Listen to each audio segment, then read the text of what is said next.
경제를 보다 쉽게. 안녕하세요 여러분, KRB 경제연구소의 붕입니다. 2023년 정부 회계결산이 마무리되었습니다. 오늘은 2023년 정부 회계결산 총세입과 총세출에 관하여 알아보도록 하겠습니다. 역대급 세수 결손이 발생하였는데 이 상황이 얼마나 심각한지 다들 모르고 있는 것 같습니다. 아무쪼록 시청하시는 여러분께 여러가지 도움이 되었으면 하는 바람입니다.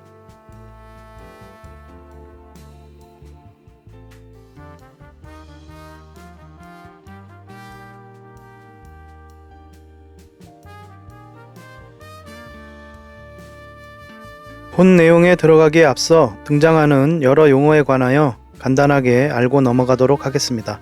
우리에게 익숙하지 않고 관련 업종분들을 제외하고는 평상시에 많이 쓰는 용어들이 아니기에 와닿지 않을 수 있으므로 최대한 쉽게 이야기해 보겠습니다.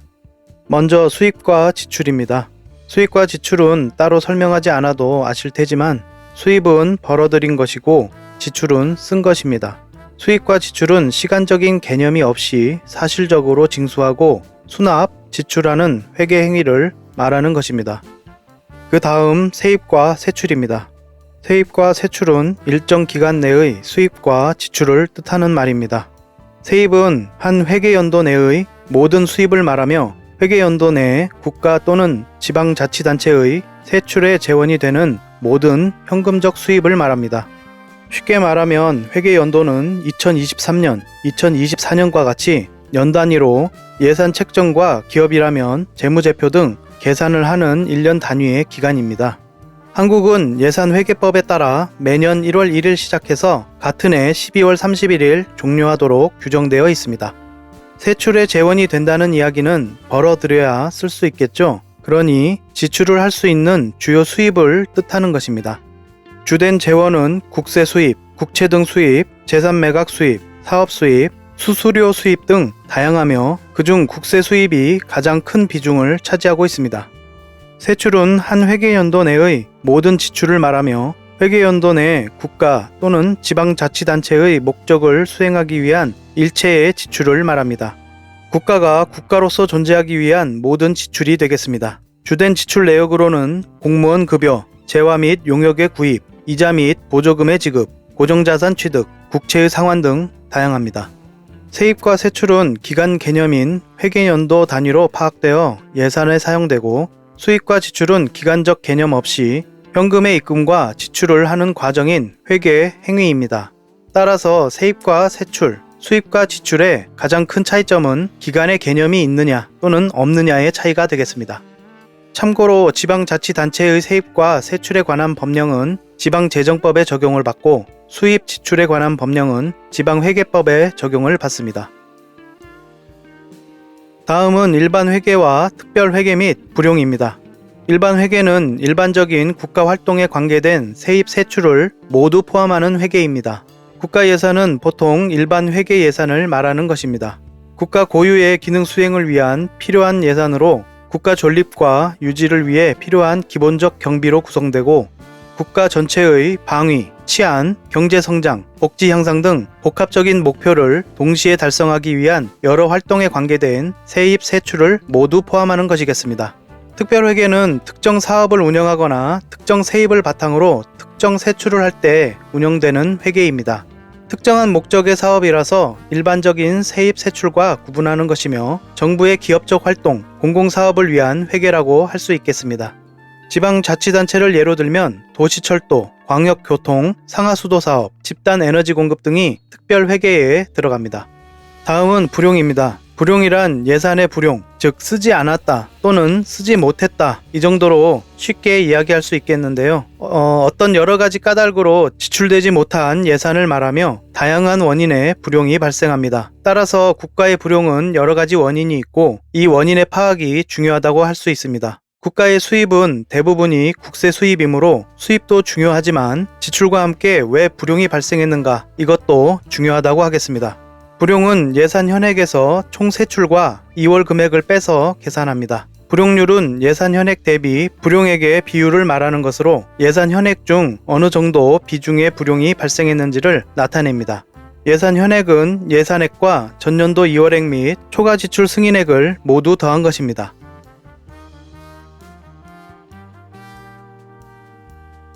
다음은 이해를 돕기 위해 현행 국세 체계를 표로 만든 것을 보시겠습니다.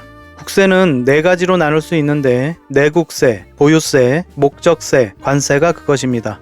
내국세는 다시 직접세와 간접세로 나눌 수 있고 직접세는 소득세, 법인세, 상속세, 증여세가 있습니다. 간접세는 일반 소비세와 개별 소비세, 유통세로 나눌 수 있고 일반 소비세는 가장 잘 알고 계시는 부가가치세이고 개별 소비세는 주로 사치품이나 유흥행위 등에 과세하는 것이고 주세는 말 그대로 술에 부과하는 세금이죠. 그 다음 유통세는 인지세와 증권거래세로 나눌 수 있습니다. 보유세는 종합부동산세이고 목적세는 교통, 에너지, 환경세 및 교육세, 농촌특별세로 나눌 수 있고 관세는 수출 수입되거나 세관을 통과하는 화물에 부과되는 세금입니다. 여기까지 이해를 돕기 위한 내용들이었습니다.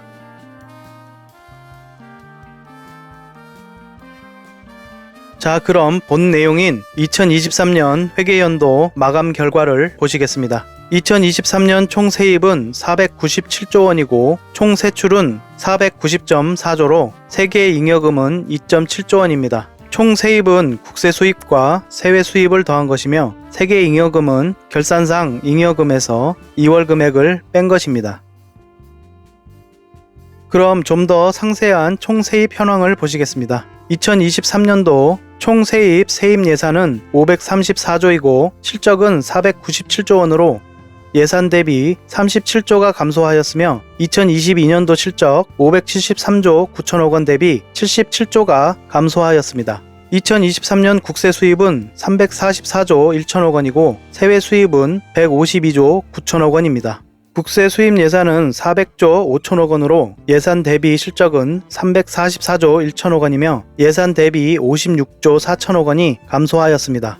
2022년 실적 395조 9천억 원 대비로는 51.9조 원이 감소하였습니다. 너무나 놀라운 수치라서 믿기지 않을 정도의 수치입니다. 세외 수입 예산은 133조 5천억 원으로 실적은 152조 9천억 원이며 예산 대비 19조 4천억 원이 증가하였습니다.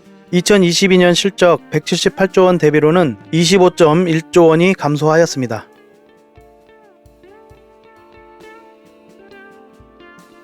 다음은 총 세출 현황입니다.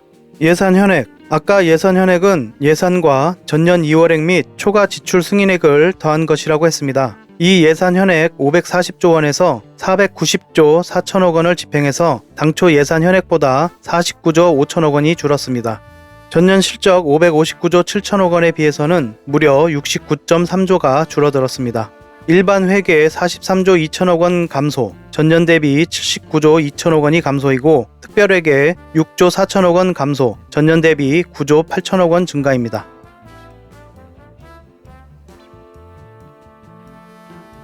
다음은 불용 현황입니다. 결산상 불용액은 2022년에는 불용액이 12조 9천억 원이었고 2023년 불용액은 45조 7천억 원입니다. 종전까지 최대는 2013년 18조 1천억 원으로 불용액도 사상 최대이고 불용률도 8.5%로 사상 최대입니다. 불용액 및 불용률의 증가 원인은 부자 감세에 있습니다.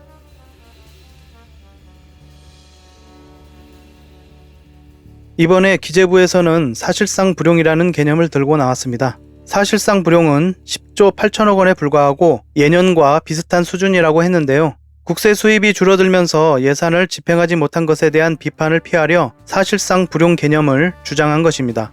실제로 기재부에서 주장하는 사실상 불용 개념을 적용한다 해도 2022년의 불용률은 1.3%이고 2023년의 불용률은 2%로 지난해 대비 큰 상승입니다.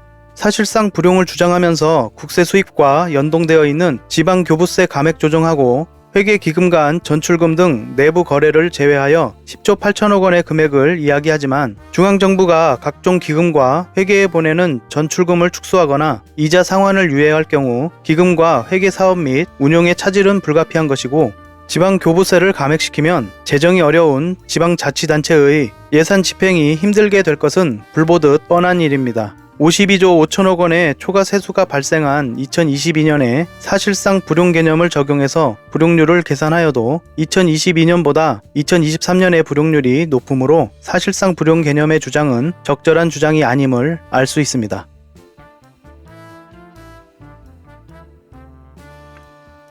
다음은 세목별 국세 수입 실적인데요. 344조 국세 수입 중 소득세가 22년 실적 대비 12조 9천억 원 줄어들었고 양도소득세, 법인세, 부가가치세가 줄고 근로소득세가 늘어났습니다. 다음 현황에서는 개별 소비세, 증권거래세 모두 줄었고 교통에너지 환경세 줄었고 관세가 줄었으며 특히 종합부동산세가 줄어든 것을 볼 수 있습니다. 그렇다면 주요 국세 수입 감소의 원인은 무엇인가? 방금 전 표는 잘 보이지 않을 수도 있기에 주요 감소 내역을 적었습니다. 양도소득세가 14조 6천억 원 감소, 법인세가 23조 1천억 원 감소, 종합부동산세가 2.2조 감소, 합계 40조가 줄어들었습니다.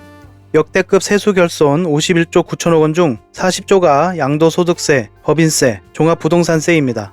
그러니 역대급 세수 펑크의 주요 원인은 부자 감세라는 것을 조금만이라도 지능이 있다면 알 수 있겠습니다. 반면 지난 영상에서도 여러 번 이야기했던 처분 가능 소득이 줄고 있는 상황에서 근로소득세는 오히려 1조 7천억 원이 증가하였습니다. 부자들은 감세해주면서 서민의 대다수를 차지하는 근로소득자에게는 세금을 더 걷는 것이 지금 현실입니다. 여기 극명하게 대비되는 보고서와 논문이 있습니다. 한 가지는 법인세 감세 낙수 효과를 주장하는 KDI의 보고서이고 한 가지는 법인세 감세로는 경제성장 효과는 제로라고 주장하는 유럽 경제리뷰 논문입니다. 법인세 인하가 실제 경제성장으로 이어지는지에 대한 학계의 이견도 존재해 왔으나 지난 세월을 거쳐오면서 계속해서 주장해오던 낙수 효과는 없었다는 것이 외국에서는 밝혀지는 중입니다. 법인세 인하가 긍정적인 효과를 낼 때도 있고 부정적인 효과를 낼 때도 있지만 평균적으로 보면 없는 것이나 마찬가지라는 것이죠. 법인세를 무려 23조 1천억 원이나 감세해 주었습니다만 한국 기업들의 성적표는 어땠습니까? 우리 경제는 얼마나 큰 영향을 받았는지요. 지난 지표로 보는 경제 현주소 영상에서도 알려드렸지만 2023년 한국의 GDP는 1.4% 성장입니다. 코로나 팬데믹을 제외하고 매년 2%의 성장을 계속하던 한국은 놀랍게도 2023년에 1.4%로 주저앉았습니다. 세계 경제가 다 어렵지는 않다는 것을 지난 영상에서 이미 알아보았으니 세계 경제가 다 어려워서는 아닐 것입니다. 가계 가처분 소득 17년 만에 최대 폭 감소. 가계 실질 처분 가능 소득, 즉 비소비 지출을 제외한 실질적으로 가계가 쓸 수 있는 소득이 주저앉았습니다. 17년 동안 해내지 못한 일을 불과 2년 만에 이룩하였으니 대단한 업적이 아닐 수 없습니다. 이렇게 실질 처분 가능 소득이 줄어들고 근로소득자들이 대부분인 시민들인데 소득이 줄었는데 세금은 늘었군요. 이게 어떻게 된 일일까요?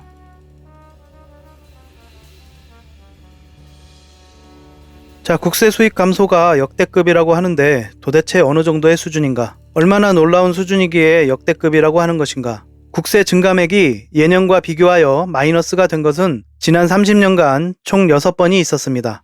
그 해에 어느 정도의 세수 결손이 있었고 세계 상황은 어땠는지 알아보도록 하겠습니다. 1998년에 2조 2천억 원의 세수 결손이 발생하였고 IMF 외환위기가 있었습니다. 2009년에는 2조 8천억 원의 세수 결손이 발생하였고 글로벌 금융위기가 있었습니다. 2013년에는 2조 5천억 원의 세수 결손이 발생하였고 유럽 재정위기가 있었습니다.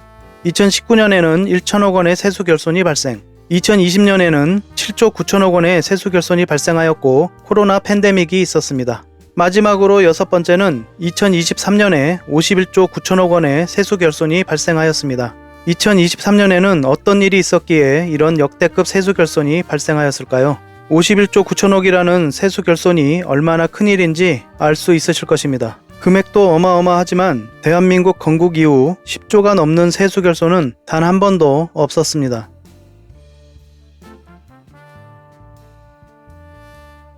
아까도 언급한 것처럼 사실상 불용 10.8조 원의 수준으로 예년과 유사한 수준이라는 것은 적절한 주장이 아니라고 하였습니다. 기재부가 그런 말도 안 되는 주장을 한다면 그런 잘못을 지적하고 올바른 정보를 취재하여 시민에게 전달하는 것이 언론의 역할일 것입니다. 그러나 화면 아랫부분 2023 회계년도 총세입 총세출 마감 결과 라는 제목의 기사를 보면 기재부의 주장 그대로를 받아쓰기 해놓았습니다.